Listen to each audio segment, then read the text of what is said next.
So here we have an interesting fuel pump. It is not upside down. It actually mounts this way in the vehicle. This is the cover that covers our points down here, which are operating pretty nicely.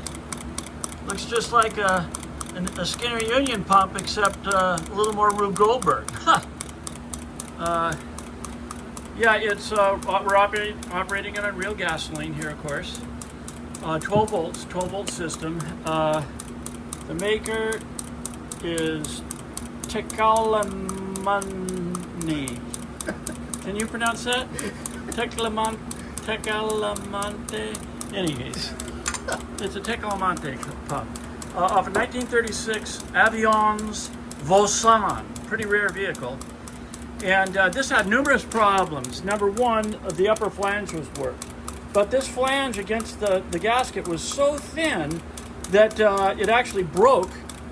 It's on the other side, but for demonstration purposes, I'll show you right here where the main boss meets the casting flange.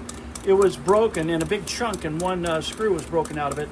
This was re-welded by a die-cast welder, and I think it's diecast.com if I'm not mistaken, and it all welded back in. He did an excellent job, except of course anywhere where there's a major boss close to a thin line, there's the possibility of having a crack there, and that's what happened. As a matter of fact, this entire flange, which is dual thick right here, that's our metal reinforcement plate on the top in order to spread the load evenly around both sides.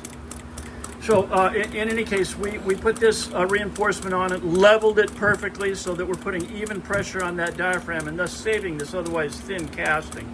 Now, as I mentioned, it actually cracked there even after the weld.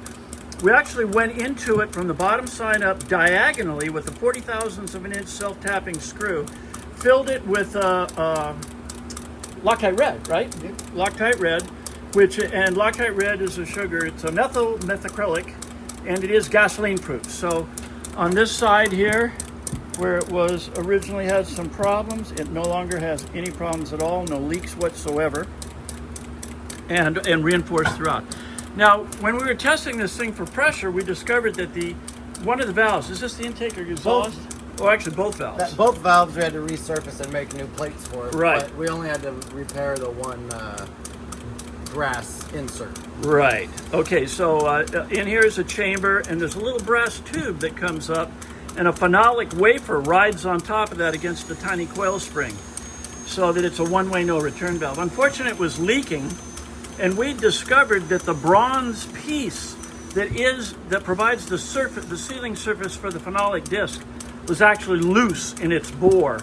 We checked, it wouldn't hold pressure at all. But now, it's all back together. It does hold pressure, and please demonstrate, Matt, he's going to clamp off the outside just as though the carburetors were full. And you see you have just a little more than 4 pounds of pressure. Most carburetors like 2.5 to 3.